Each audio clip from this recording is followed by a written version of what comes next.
வைத்த 2 கோரிக்கை salary increase பண்ண சொன்னாங்க, பண்ணி கேட்டாங்க. 2மே நம்ம பண்ணி குடுத்துருக்கோம்.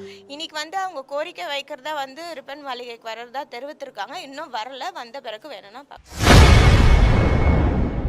சென்னையில் தூய்மை பணியாளர்கள் மீண்டும் கைது செய்யப்படுவது குறித்து செய்தியாளர் எழுப்பிய கேள்விக்கு மேயர் பிரியா விளக்கமளித்துள்ளார். தூய்மை பணியாளர்கள் வந்து வைத்த கோரிக்கைகள் 2 கோரிக்கைகள் முதல்ல முன்வைத்திருந்தார். ஒன்று பணி நிரந்தரம் கேட்டாங்க, 2வது வந்து அவங்களுக்கு சேலரி இன்க்ரிமெண்ட் வந்து கேட்டிருந்தாங்க.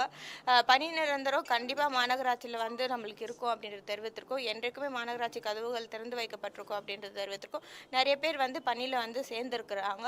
2வது வந்து சேலரி இன்க்ரிமெண்ட் கேட்டிருந்தாங்க. இப்போ அதுவுமே வந்து இன்க்ரீஸ் பண்ணி 761 வந்து நம்ம மண்டலம் 5, 6க்கு கொடுத்துருந்தோம். கூடுதலாக பிற மண்டலங்களுக்கும் வந்து கேட்டிருந்தாங்க. 9லேருந்து 15 இருக்கக்கூடிய மண்டலங்கள், அதே போல் 1, 2, 3 மண்டலங்களில் கேட்டிருந்தாங்க. அதற்கான பணிகளும் நடைபெற்று வருகிறது. வரக்கூடிய மன்ற கூட்டத்தில் அதற்கான பொருள் பெற்று அவர்களுக்கும் வந்து அந்த சேலரி இன்க்ரீஸ் வந்து பண்ண நிலையில்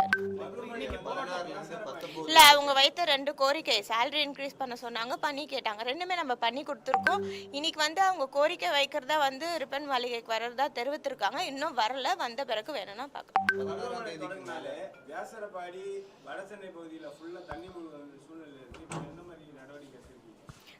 பருவமழை முன்னிட்டு மாநகராட்சி சார்பாக அனைத்து முன்னெடுப்பு நடவடிக்கைகளும் நடைபெற்று வருகிறது. மாநகராட்சி சார்பாக மழைநீர் வடிகால் பணிகள் வந்து துரிதமாக நடைபெற்று பல பகுதிகளில் வந்து முடிவடைந்து கடந்த மழையிலே வந்து அது நல்ல பலனை தந்திருக்கு. பொதுமக்களிடையும் அது நல்ல வரவேற்பை பெற்றிருக்கிறது.